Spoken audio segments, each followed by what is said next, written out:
A what if Earth's earliest life defied all logic? What if Earth's earliest life defied all logic? Forget dinosaurs, the Cambrian explosion held stranger beasts. The Cambrian explosion held stranger beasts. But today, we rank 5 tiers of prehistoric biological absurdity. Starting at Tier 5, the Anomalocaris, the apex predator. But this giant shrimp possessed grasping appendages up front. Its circular, tooth-ringed mouth seems built for crushing shells.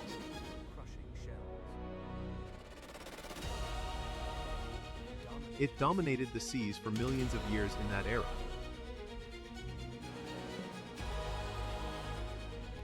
And now that we understand the apex, let's explore Tier 4.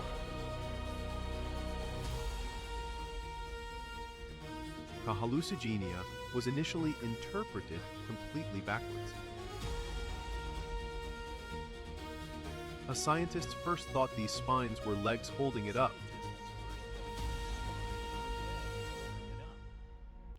But here, it actually walked on delicate, slender legs underneath its body.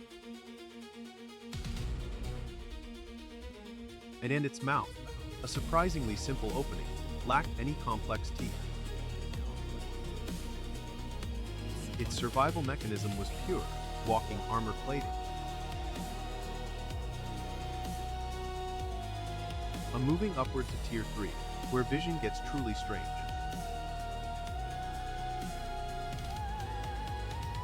An Opabinia featured 5 simple eyes scattered across its head. But the most baffling feature was its frontal snout, or proboscis. This flexible tube, ending in a claw, was used for feeding. It was neither a mouth nor a nose, but a dedicated grasping tool. It represents a truly alien body plan from deep time.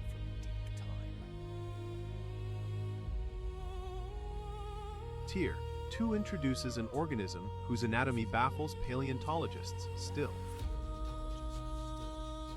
A Wywaxia was covered in rows of overlapping, scale-like sclerites. Long, delicate spines jutted up, perhaps for display or defense. Or its mouth was simple, adapted for scraping microbial mats off surfaces. It had no eyes, relying entirely on touch and chemoreception. It remains an evolutionary puzzle, hard to place within modern phyla. Finally, Tier 1, the absolute pinnacle of bizarre prehistoric biology. Tully Monster, or Tully Monster, defied classification entirely. It possessed an elongated, rigid snout ending in sharp, grasping teeth. But 2 large eye stalks protruded laterally from its central body mass. It hunted by lunging this bizarre, hard appendage directly at prey. For decades, scientists argued, was it a mollusk, a relative of eels? Ultimately, its unique features placed it in its own separate phylum. As so, Anomalocaris, Hallucigenia, Opabinia, Wywaxia, and the monster. But the Cambrian period offered even stranger forms than these 5.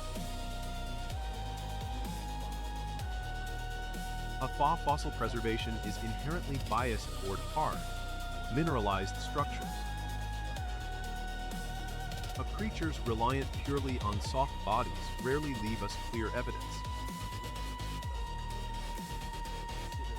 Consider the Pacaya, an early, simple relative of our own lineage. This chaotic period saw rapid experimentation in fundamental body plans. The arthropod bodies, like the morella, were already showing complex segmentation. And this explosion lasted perhaps 50 million years, a blink in geological time. The necessary energy surplus allowed these complex forms to proliferate. Most of these bizarre body plans vanished without leaving modern descendants. Why did Opabinia's five-eyed design not prevail over two eyes? Perhaps efficiency always wins out over sheer strangeness in the long run. The Anomalocaris' specialized grasping method proved highly successful initially. AB evolution explores every possibility until environmental pressures select winners.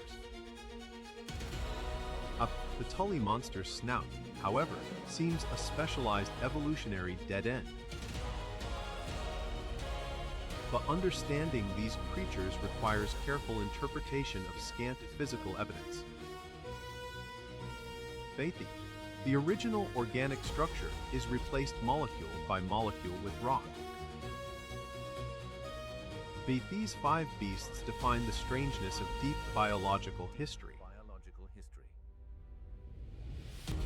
They remind us that normal body plans are a recent development. Life on our planet has experimented wildly across vast timescales. Many branches died out, leaving only a few survivors to continue. Our own success is built upon the failures of these strange ancestors. Even the heavily armored Wywaxia shows us solutions to environmental stress. The compound eyes of the Anomalocaris, though ancient, were highly efficient. Complexity often arises from the refinement of simple, successful components. The Tully Monster achieved success through pure, dedicated specialization. And these five creatures prove that nature's imagination knows no bounds. And the weirdest life is often the most instructive blueprint for survival.